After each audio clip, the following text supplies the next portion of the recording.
I arrived at dusk. The village was a collection of whispers and shadows, tucked away from the world, surrounded by fields that stretched into an endless twilight. I'd heard rumors, of course, strange tales that sane folk would dismiss, but I had to see for myself.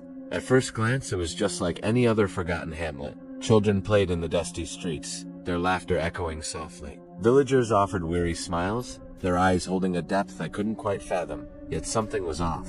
A subtle dissonance in the air, a quiet wrongness that clung to everything like the evening mist. The smiles didn't quite reach their eyes. The children's games seemed rehearsed, their movements lacking true joy. The next few days were a slow descent into the uncanny. I'd watch a boy who looked about 16, helping his father mend a fence. The following morning, he seemed younger, maybe 14, his frame smaller, his voice higher. I saw a young girl once braiding her hair with nimble fingers, now struggling to tie a simple knot, her expression one of childish frustration. They weren't growing up, they were growing down.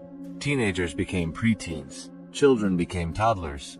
Toddlers, once babbling happily, would fall silent, their vocabulary shrinking until only cries remained. Their parents watched, their faces etched with a profound, unyielding sorrow. They didn't panic, they didn't scream or rage against this impossible fate. They accepted it, as if it were as natural as the setting sun. A ritual of heartbreaking love and loss.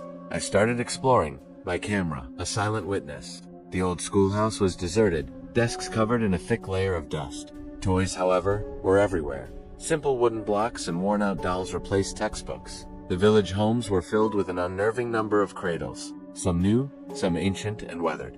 One afternoon, I found a box of old photographs in an abandoned attic, faded sepia-toned portraits. I saw the same faces again and again. A young man with a confident smirk, then a teenager with the same eyes, then a boy, a toddler, an infant, the same person, moving backward through the album of their life. The village didn't just have children, it unmade them. It was a factory in reverse, disassembling lives piece by piece. The nights were the worst. That's when the truth of this place truly sank in.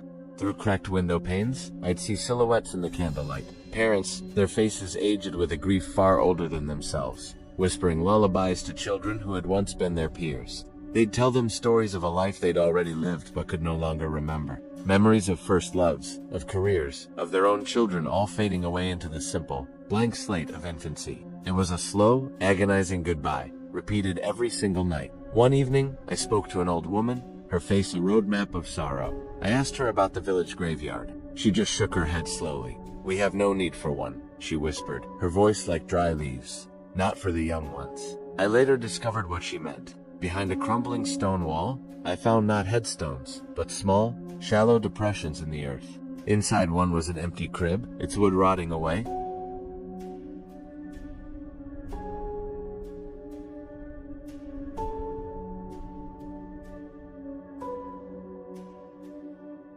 The memory, the love, the panic, all belonged to the parents, a secret burden they carried alone until their own end. The village was a place that didn't just steal the future, it devoured the past, leaving nothing but an empty space in the world and an eternal ache in a parent's heart.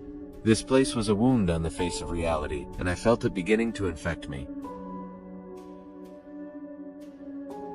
I had to leave. I had to tell someone, to warn them. As I was packing my bag, my hand trembling, I glanced at the wall of my small rented room. There, tacked to the peeling wallpaper, was a photograph I didn't recognize. It was me, from my university graduation, smiling at the camera. But I hadn't put it there. The next morning, another photo appeared beside it. Me in high school, looking awkward and hopeful. Each day a new one. Me as a child, on a swing. Me as a toddler, taking my first steps.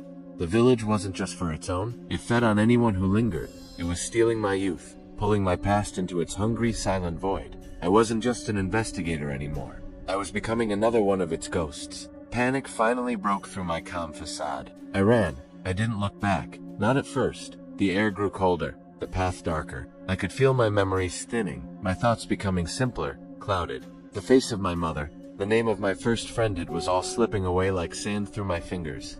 I scrambled over the hill at the edge of the village, gasping for air, and risked one last look. The village was still silent under the pale light of dawn. It looked peaceful, as if sleeping, but it wasn't sleeping. It was waiting. Then, from one of the abandoned houses, I heard it. A sound that cut through the silence and chilled me to my very soul. the faint, helpless cry of a newborn baby, and from where I stood, I could just make out a tiny bundle, wrapped in cloth. The same clothes I was wearing right now.